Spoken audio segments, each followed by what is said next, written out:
दोस्तों, waste Asia में लगातार हलचल की प्रक्रिया जारी है, जहां एक ओर ईरान और यूएस हॉर्मुज स्ट्रेट और वेपन ग्रेड यूरेनियम इनरिचमेंट को लेकर उलझे हुए हैं, वहीं दूसरी ओर सऊदी अरेबिया यूएस के बीच सिविल न्यूक्लियर डील 22 जुलाई 2026 को होती है तथा 7 अगस्त 2026 को क्षेत्र के 3 मुस्लिम शक्तियां टर्की, सऊदी अरेबिया और पाकिस्तान सामूहिक सुरक्षा हेतु एक साथ आते हैं और मक्का पैक्ट पर हस्ताक्षर करते हैं। यह पैक्ट डिवाइडेड वर्ल्ड को एक तरह से कहा जा सकता है कि एकता का संदेश देता है। चलिए हम लोग आज इसी विषय पर चर्चा करेंगे। तो वीडियो की शुरुआत करते हैं।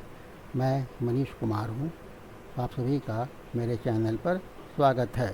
इस वीडियो में मक्का पैक्ट पर डिटेल्ड डिस्कशन कर विभिन्न पहलुओं पर चर्चा की जाएगी, इसलिए वीडियो पर शुरू से लेकर आखिर तक बने रहें। दोस्तों, चर्चा के मुख्य बिंदु इस प्रकार से हैं। पहला, मक्का पैक्ट क्या है? क्या एक ऐसी राजनीतिक साझेदारी है जिसका उद्देश्य लगातार असुरक्षित होते जा रहे मध्य पूर्व में अपने अपने राष्ट्र हितों की रक्षा करना है? दूसरा इसका पहलू है मक्का पैक्ट की वजह क्या है, यह अभी ही क्यों किया गया? तीसरा, इस समझौते का टारगेट कौन सा देश है, अर्थात किन देशों पर निशाना साधने का प्रयास किया जा रहा है? क्या यह इस्लामिक नाटो बनने जा रहा है या इस्लामिक नाटो है?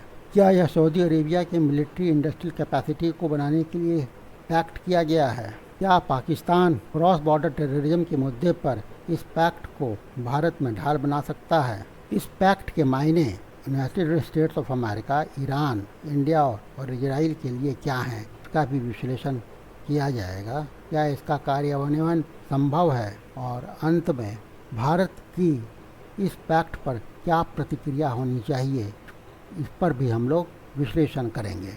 तो पहले हम लोग बात करते हैं मक्का पैक्ट आखिर है क्या। सऊदी अरब, पाकिस्तान और टर्की ने 7 अगस्त 2026 को मक्का समझौते पर हस्ताक्षर किया और इसी के साथ पाकिस्तान, जो इस्लामी दुनिया का एकमात्र परमाणु शक्ति है, उसे रक्षा समझौता नेटो के 2 मुस्लिम बहुल सदस्य देशों में से एक तुर्की तखाड़ी क्षेत्र की सबसे बड़ी अर्थव्यवस्था सऊदी अरेबिया के साथ हो गया है। इस समझौते का उद्देश्य किसी भी प्रकार की आक्रामकता के विरुद्ध सामूहिक प्रतिरोधक क्षमता को मजबूत करना है। इसमें प्रावधान है कि तीनों में से किसी एक देश पर होने वाला कोई भी सशस्त्र हमला तीनों देशों पर हमला माना जाएगा। इसके अतिरिक्त यह तीनों देशों के बीच रक्षा सहयोग के सभी पहलुओं को मजबूत करने की भी बात करता है। इस पैक्ट के साइन करने की वजह क्या है और यह अभी ही क्यों किया गया? इस पैक्ट को साइन करने के सभी तीनों देशों के अपने अपने कारण रहे हैं। सबसे पहले हम लोग यह समझते हैं कि सऊदी अरेबिया क्यों इस पैक्ट के साथ आया।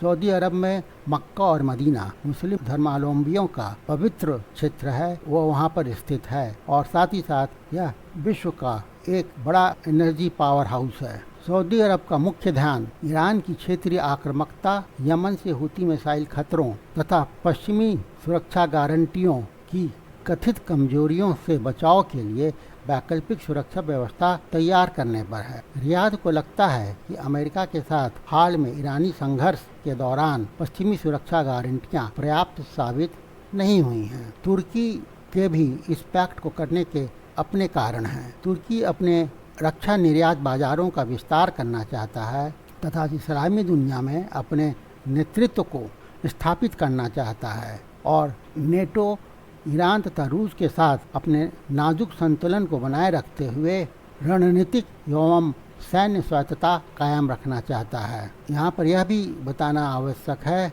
तुर्की के पास रीजनल कॉन्फ्लिक्ट को डील करने का एक्सटेंसिव एक्सपीरियंस है। पाकिस्तान के लिए यह पैक्ट क्यों महत्वपूर्ण है? पाकिस्तान मुस्लिम देशों में एकमात्र न्यूक्लियर पावर है तथा उसके पास स्टैंडिंग आर्मी भी मुस्लिम देशों के बीच सबसे बड़ी है तथा उसका सऊदी अरेबिया के साथ दशकों से रक्षा संबंध रहा है। इसलिए पाकिस्तान के लिए यह समझौता महत्वपूर्ण है। पाकिस्तान बाहरी आर्थिक सहायता और बेल आउट के लिए भी यह समझौता उसके लिए महत्वपूर्ण है। भारत के विरुद्ध कूटनीतिक प्रभाव तथा अपनी सेना के लिए तकनीकी उन्नयन के लिहाज से भी पाकिस्तान को इससे लाभ होने की संभावना है। इस प्रकार से यह समझौता एक अत्यधिक एकीकृत सैन्य गठबंधन के बजाय पश्चिम एशिया के लिए कलेक्टिव डिटरेंस अम्ब्रेला के रूप में काम करता हुआ दिखाई देगा। विशेष रूप से ईरान से जुड़े क्षेत्रीय संघर्ष के संभावित प्रभावों को यदि हम मद्देनजर रखें।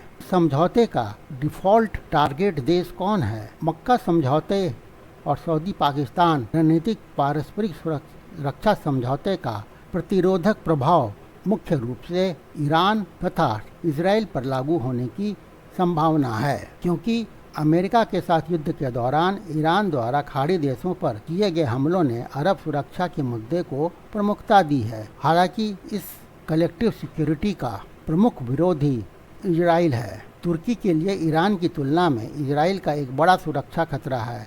यह विशेष रूप से सीरिया में महत्वपूर्ण है, जहां बाहरी प्रमुख शक्ति के रूप में ईरान की अनुपस्थिति ने उत्तर में तुर्की और दक्षिण में इजराइल के हितों को टकराव की स्थिति में ला दिया है। वहीं अहमद अल सरा के नेतृत्व वाला दमास्कस अब अंकारा के साथ पहले की तुलना में अधिक जुड़ा हुआ है, जबकि बशर अल असद के शासन के दौरान ऐसा नहीं था। यहाँ पर इस बात को रेखांकित करना आवश्यक है कि इजराइल ने तुर्की को ईरान के बाद अपने अगले सबसे बड़े खतरे के रूप में डिस्क्राइब किया है। फरवरी 2026 तक नफ्ताली बेनेट जैसे इजरायली नेता तुर्की को नया ईरान की संज्ञा दे रहे थे। सऊदी अरब की दीर्घकालिक सैन्य सहयोग के माध्यम से घरेलू रक्षा क्षमताएं विकसित करने की आवश्यकता और तुर्की के लिए इजराइल से उत्पन्न सुरक्षा खतरे ने इस समझौते की आवश्यकता को बढ़ाया है, जिसमें पाकिस्तान प्रमुख कड़ी के रूप में सामने आता है। अब हम लोग यह समझते हैं, क्या यह इस्लामिक नेटो है? अभी इस स्तर पर इसे इस्लामिक नेटो कहना जल्दबाजी होगी, क्योंकि नेटो के साथ अभी किसी भी प्रकार का रिजेम्बलेंस नहीं दिखाई देता है, सिवाय कलेक्टिव सिक्योरिटी के प्रावधान के। इसमें किसी भी तरह का यूनिफाइड कमांड ढांचा नहीं दिखाई देता है, में किसी तरह के प्री असाइंड फोर्सेज भी नहीं हैं। नेटो की प्रभावशीलता एक एकीकृत कमान संरचना, पहले से निर्धारित सैन्य बलों और गहरी तकनीकी इंटरपेरोलेबिलिटी पर निर्भर करती है। फिर वर्तमान में मक्का समझौते में एकीकृत सैन्य मुख्यालय, संयुक्त कमान तंत्र और संस्थागत सैन्य सिद्धांत का अभाव है। समझौते के बारे में अभी कोई विवरण भी सार्वजनिक नहीं किया गया है। सितंबर 2025 में हुए सऊदी पाकिस्तानी पारस्परिक रक्षा समझौते के मामले में भी ऐसी ही स्थिति है। चूँकि यह समझौता सार्वजनिक नहीं है, इसकी गैर सार्वजनिक प्रकृति इसकी प्रतिरोधक क्षमता को कमजोर करती है। शीत युद्ध के दौर में भी सभी रक्षा सहायता समझौते सार्वजनिक दस्तावेज थे, जिससे उनका प्रतिरोधक प्रभाव सुनिश्चित हो सका था। नेटो का दस्तावेज भी सार्वजनिक रूप से उपलब्ध है और उसमें स्पष्ट तथा क्रमबद्ध कार्रवाइयों का उल्लेख है। अब हम लोग इस बात की पड़ताल करेंगे, क्या सऊदी अरब की सैन्य औद्योगिक क्षमता को विकसित करने के लिए यह एक ढांचा बनाया गया है। मक्का समझौता सऊदी अरब की सैन्य औद्योगिक क्षमता विकसित करने के लिए एक साझेदारी ढांचे को संस्थागत रूप देने की दिशा में एक और ठोस कदम बताया जा रहा है। इस ढांचे में चीन और तुर्की अपनी मजबूत सैन्य विनिर्माण क्षमताओं का लाभ उठाते हैं, जिन्हें पाकिस्तान के संस्थागत अनुभव तथा दोनों देशों के साथ उसके एकीकृत साझेदार के रूप में उपयोग किया जाता है, ताकि लाभार्थी देशों की सैन्य क्षमताओं को मजबूत किया जा सके। वर्तमान में सऊदी अरब को 5वीं पीढ़ी के लड़ाकू विमान हासिल करने में कठिनाई हो रही है। वह अभी भी अपनी घरेलू सुरक्षा के लिए अमेरिकी हथियारों पर निर्भर है। साथ ही उसे ऐसे अमेरिका का सामना करना पड़ रहा है, जिसकी निर्णय प्रक्रिया में कई बार रियाद के हितों से मेल नहीं खाती है। दूसरी ओर क्षेत्र में ईरान और इजराइल दोनों सैन्य रूप से प्रभावशाली हैं। सऊदी अरब की कमजोरी इस तथ्य से स्पष्ट हुई कि ईरान के साथ युद्ध के पहले 44 दिनों में उसने लगभग 2400 पैट्रियट इंटरसेप्टर मिसाइलें दागीं, जिससे उसके युद्ध पूर्व भंडार का अनुमानतः 86% समाप्त हो गया है और अप्रैल 2026 तक उसके पास लगभग 400 मिसाइलें ही बची थीं। इसलिए चीन की पृष्ठभूमि में रहते हुए पाकिस्तान और सऊदी अरब दोनों तुर्की के साथ उन्नत सैन्य प्लेटफॉर्म विकसित कर रहे हैं, जिनमें कान 5वीं पीढ़ी का लड़ाकू विमान है और बैराक्तर अकीनिकी ड्रोन शामिल है। आगे बढ़ते हुए हम लोग इस बात का भी विश्लेषण करेंगे कि क्या पाकिस्तान मक्का पैक्ट को ढाल के रूप में भारत में क्रॉस बॉर्डर टेररिज्म को प्रोत्साहन देने के लिए कर सकता है क्या। यह आशंका कि पाकिस्तान अब सऊदी तुर्की सुरक्षा कवच के तहत भारत के खिलाफ सीमा पार आतंकवाद को प्रायोजित कर सकता है, समझौते के पाठ और रियाद तथा अंकारा की वास्तविक भू राजनीतिक परिस्थितियों को गलत ढंग से समझने के समान है। पाकिस्तान इसे ढाल के रूप में इस्तेमाल नहीं कर सकता है। अंतर्राष्ट्रीय कानून में पारस्परिक रक्षा संधियां मुख्यतः बिना उकसावे की बाहरी आक्रामकता पर लागू होती है, अगर अर्थात अनप्रवोक्ड एक्सटर्नल एग्रेशन पर ही इस तरह के क्लॉज लागू होते हैं। पाकिस्तान की धरती से उत्पन्न आतंकवाद भले ही उसे कथित रूप से गैर राज्य तत्वों या नॉन स्टेट एक्टर के द्वारा अंजाम दिया गया हो और उसके बाद भारत द्वारा लक्षित आतंकवाद या टारगेटेड टेरर कैंप्स पर कार्रवाई की गई हो, यह बिना उकसावे की बाहरी आक्रामकता नहीं माना जाएगा। वैसे भी यह संभावना कम है कि रियाद या अंकारा आतंकवादी ढांचे के खिलाफ भारतीय जवाबी कार्रवाई को सैन्य हस्तक्षेप के लिए आधार मानेगा। यह सही है कि ऑपरेशन सिंदूर के दौरान तुर्की ने समान परिस्थितियों में पाकिस्तान को कूटनीतिक और बयानबाजी के स्तर पर समर्थन दिया था, लेकिन ड्रोन की बिक्री के अलावा वह ठोस सैन्य सहायता देने से पीछे रहा। इसके अब इम्प्लीकेशंस क्या हो सकते हैं उसके ऊपर हम लोग बात करेंगे। और इस इम्प्लीकेशन में यूनाइटेड स्टेट्स ऑफ अमेरिका, इस डील का मतलब United states of America, Bharat, Iran और इजराइल के लिए क्या है, इस पर विचार करते हैं। अमेरिका के लिए इसका क्या मतलब है। संयुक्त राज्य अमेरिका के सामने एक दिलचस्प दुविधा है। एक और वाशिंगटन क्षेत्रीय समझौतों द्वारा अधिक जिम्मेदारी साझा करने का स्वागत कर सकता है, क्योंकि अमेरिका को पूरे क्षेत्र की सुरक्षा का बोझ अकेले नहीं उठाना पड़ेगा।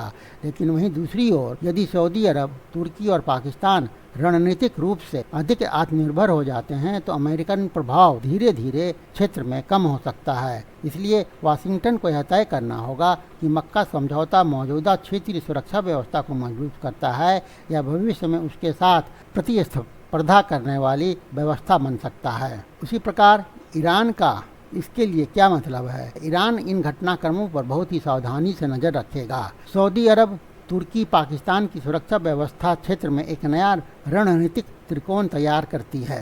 हालांकि इसमें एक महत्वपूर्ण जटिलता भी है। पाकिस्तान ने परंपरागत रूप से सऊदी अरब और ईरान दोनों के साथ व्यवहारिक संबंध बनाए रखने की कोशिश की है। पाकिस्तान की ईरान के साथ एक लंबी सीमा साझा होती है, इसलिए इस्लामाबाद को अपनी प्रतिबद्धताओं के बीच बहुत सावधानी से संतुलन बनाना होगा। इस प्रकार सामूहिक सुरक्षा व्यवस्था पाकिस्तान के रणनीतिक महत्व को बढ़ा सकती है, लेकिन साथ ही उसके लिए नई कूटनीतिक चुनौतियां भी पैदा कर सकती है। ईरान के लिए सऊदी नेतृत्व वाली एक अधिक मजबूत क्षेत्रीय सुरक्षा व्यवस्था को उभरना एक महत्वपूर्ण रणनीतिक चिंता का विषय हो सकता है। भारत के लिए इसका प्रभाव कुछ अलग है। भारत के दृष्टिकोण से त्रिपक्षीय समझौते का वास्तविक सैन्य महत्व संभावित तकनीकी एकीकरण में है। सऊदी पूंजी से समर्थित तुर्की का उन्नत रक्षा उद्योग और पाकिस्तान में सह विकसित या तैनात सैन्य प्रणालियां रावलपिंडी की पारंपरिक सैन्य क्षमताओं को मजबूत कर सकती हैं। इनमें यूएवी, इलेक्ट्रॉनिक युद्ध और नौसैनिक प्लेटफॉर्म जैसे क्षेत्र शामिल हैं। एक गहन खुफिया साझाकरण ढांचा पाकिस्तान की परिचालन क्षमता को बढ़ा सकता है और साथ ही एक औपचारिक राजनीतिक गुट तैयार कर सकता है जो संयुक्त राष्ट्र तथा ऑर्गेनाइजेशन ऑफ इस्लामिक कॉपरेशन जैसे अंतर्राष्ट्रीय मंचों पर भारत के महत्वपूर्ण सुरक्षा हितों, खासकर कश्मीर और समुद्री सुरक्षा से जुड़े मुद्दों पर समन्वित रुख अपना सकता है। हालांकि नई दिल्ली के साथ रियाद के संबंध ऊर्जा, व्यापार और खुफिया सूचनाओं के आदान प्रदान तक फैली हुई है और इसकी लागत $multi-billion है। इजराइल के लिए इस पैक्ट का क्या मतलब है। इजराइल भी प्रमुख मुस्लिम शक्तियों के बीच किसी भी प्रकार के सामूहिक सैन्य सहयोग से जुड़े घटनाक्रम पर करीबी नज़र रखेगा। मुख्य सवाल यह होगा कि क्या यह समझौता केवल एक क्षेत्रीय रक्षा तक सीमित रहता है या भविष्य में एक व्यापक क्षेत्रीय सुरक्षा एजेंडे के रूप में विकसित होता है। यदि इसका उद्देश्य केवल लक्ष्यात्मक बना रहता है तो इसके प्रभाव सीमित हो सकते हैं, लेकिन यदि सैन्य समन्वय, खुफिया सूचनाओं का आदान प्रदान, वायु रक्षा और रणनीतिक योजना में महत्वपूर्ण विस्तार होता है तो यह समझौता क्षेत्रीय शक्ति संतुलन में कहीं अधिक महत्वपूर्ण कारक बन सकता है। क्या यह समझौता व्यावहारिक रूप से कार्यान्वित किया जा सकता है? इस समझौते की सबसे बड़ी चुनौती क्या है? इस समझौते की सबसे बड़ी चुनौती केवल हस्ताक्षर करना नहीं है, असल चुनौती इसे प्रभावी ढंग से लागू करना। तीनों देशों की विदेश नीति की प्राथमिकताएं अलग अलग हैं। सऊदी अरब की प्रमुख चिंता खाड़ी क्षेत्र की सुरक्षा है। तुर्की के हित मध्य पूर्व से लेकर यूरोप, काकेसस तथा उसके आगे तक फैले हुए हैं। पाकिस्तान की रणनीतिक प्राथमिकताएं मुख्य रूप से दक्षिण एशिया से प्रभावित होती हैं। तो जब कोई संकट उत्पन्न होगा, क्या तीनों देशों की सरकारें खतरे की व्याख्या एक ही तरीके से करेंगी? यह कहना अभी मुश्किल है। जब संकट आएगा तभी इस समझौते की असली परीक्षा होगी। किसी सामूहिक सुरक्षा समझौते की विश्वसनीयता की सबसे बड़ी परीक्षा तब होती है जब उसके सदस्य देशों में से किसी एक पर वास्तव में हमला होता है। सऊदी पाकिस्तान रणनीतिक पारस्परिक सुरक्षा समझौते का रिकॉर्ड बताता है कि सऊदी अरब के एकमात्र द्विपक्षीय पारस्परिक समझौते के सक्रिय होने का पहला वर्ष वही वर्ष भी था जब सऊदी अरब के महत्वपूर्ण बुनियादी ढांचे पर अभूतपूर्व मिसाइल, ड्रोन और रॉकेट के हमले ईरान के द्वारा किए गए थे और फिर यमनी हौथियों की ओर से भी आक्रमण किए गए थे। इसके बावजूद पाकिस्तान ने अभी तक किसी भी पक्ष के विरुद्ध एक भी गोली नहीं चलाई है। इसी प्रकार रियाद ने तालिबान शासित अफगानिस्तान के विरुद्ध भी कोई सैन्य कार्रवाई नहीं की है, जिसके साथ पाकिस्तान खुले युद्ध की स्थिति में रहा है। ऐसा पाकिस्तान के रक्षा मंत्री ख्वाजा आसिफ ने कहा था। अंतिम बार किसी राज्य ने केवल पारस्परिक रक्षा संधि की बाध्यता के कारण दूसरे राज्य के विरुद्ध युद्ध किया था तो वह था 1939 में, जब एडोल्फ हिटलर द्वारा पोलैंड पर आक्रमण किया गया था तो ग्रेट ब्रिटेन ने जर्मनी के विरुद्ध युद्ध की घोषणा की थी। अब हम लोग देखते हैं कि नई दिल्ली को अर्थात भारत को इस पैक्ट पर किस तरह की प्रतिक्रिया देनी चाहिए। समझौते की घोषणा के बाद भारत की सोच समझकर अपनाई गई आधिकारिक चुप्पी महत्वपूर्ण है। हमें न तो तीनों देशों की सामूहिक रक्षा संबंधी बयानबाजी से घबराना चाहिए और न ही एक वर्ष तक चली वार्ता के बाद इस समझौते को महत्वहीन समझना चाहिए। जैसा कि कहा जाता है, हमें अपनी आंखें खुली, कान सतर्क और बारूद सूखा रखना चाहिए। भारत की संतुलित रणनीति में सऊदी अरब के साथ उच्च स्तरीय कूटनीतिक माध्यमों से स्पष्ट लेकिन गोपनीय बातचीत शामिल होनी चाहिए। भारत को यह स्पष्ट आश्वासन प्राप्त करना चाहिए कि मक्का समझौते के रक्षात्मक प्रावधान केवल पश्चिम एशियाई क्षेत्र की परिस्थितियों पर लागू होंगे और पाकिस्तान द्वारा उन्हें उप पारंपरिक युद्ध या आतंकवाद को संरक्षण देने के लिए इस्तेमाल नहीं किया जा सकेगा। साथ ही नई दिल्ली को अपनी दृढ़ प्रतिरोधक नीति बनाए रखनी चाहिए, अर्थात डेटरेंस डॉक्ट्रिन बनाई रखनी चाहिए और यह स्पष्ट करना चाहिए कि राज्य प्रायोजित आतंकवाद के विरुद्ध भारत की प्रतिक्रिया दृढ़ रहेगी और तीसरे देशों के किसी भी समझौते से प्रभावित नहीं होगी। भारत को सऊदी अरब तथा व्यापक गल्फ कोऑपरेशन काउंसिल के साथ अपने द्विपक्षीय आर्थिक, व्यापारिक और रणनीतिक संबंधों को और मजबूत करना चाहिए तथा हिंद महासागर क्षेत्र में स्थिरता के प्रमुख आधार के रूप में अपनी भूमिका को रेखांकित करना चाहिए। अंततः भारतीय रक्षा खुफिया तंत्र और रक्षा खरीद की योजना को तुर्की पाकिस्तान के बीच सैन्य औद्योगिक सह विकास पर करीबी नज़र रखनी चाहिए। स्वदेशी रक्षा अनुसंधान को उन्नत ड्रोन तकनीक, इलेक्ट्रॉनिक युद्ध प्रणालियों और संयुक्त नौसैनिक प्लेटफॉर्मों का मुकाबला करने की क्षमता को प्राथमिकता देनी चाहिए। इसके लिए भारत को ऐसे साझेदारों की तलाश करनी पड़ सकती है जो इन क्षेत्रों में हमसे काफ़ी आगे हों। इस प्रक्रिया में देरी नहीं होनी चाहिए और इसे तेज़ किया जाना चाहिए। भले ही रक्षा खरीद की प्रक्रिया अभी भी उन जटिल नौकरशाही प्रक्रियाओं से गुजरती हो जिनके माध्यम से बोफर्स घोटाले के बाद से रक्षा खरीद लंबे समय से संचालित होती रही है। निष्कर्ष के तौर पर हम लोग यह कह सकते हैं कि अंततः मक्का समझौते को एक बाध्यकारी युद्ध लड़ने वाली संधि के बजाय रणनीतिक संतुलन साधने के एक परिष्कृत साधन के रूप में समझना चाहिए, जिसे एक अस्थिर क्षेत्र की परिस्थितियों के अनुरूप तैयार किया गया है। तुर्की की सैन्य तकनीक और सऊदी पूंजी तुर्की की सैन्य तकनीक और पाकिस्तानी परिचालन क्षमता को सामूहिक पाकिस्तानी ऑपरेशनल मैन पावर या परिचालन क्षमता को सामूहिक प्रतिरोध के ढांचे में जोड़कर तीनों हस्ताक्षरकर्ता देशों ने एक उपयोगी राजनीतिक और आर्थिक सुरक्षा कवच तैयार किया है, लेकिन एक वास्तविक सैन्य गठबंधन के दायित्वों को स्वीकार किए बिना ऐसा हुआ है। भारत के लिए व्यवहारिक रणनीति यह होनी चाहिए कि वह दृढ़ आतंकवाद रोधी प्रतिरोध, खाड़ी देशों के साथ गहरे आर्थिक संबंध और घरेलू स्तर पर लक्षित रक्षा नवाचार यानी इनोवेशन, इन तीनों को एक साथ आगे बढ़ाए। यही मक्का समझौते के प्रति भारत की सबसे उपयुक्त प्रतिक्रिया हो सकती है। दोस्तों, यदि यह विश्लेषण आप लोगों को अच्छा लगा हो, हेल्पफुल लगा हो, तो वीडियो को लाइक करिए, ज़्यादा से ज़्यादा शेयर करिए, अपनी राय अवश्य दीजिए और अब तक अगर चैनल को सब्सक्राइब नहीं किया है तो चैनल को सब्सक्राइब कर लीजिए ताकि ऐसे विषयों पर विश्लेषणात्मक जानकारी आपको समय समय पर मिलती रहे। Thank you for watching. मिलते हैं नेक्स्ट वीडियो में।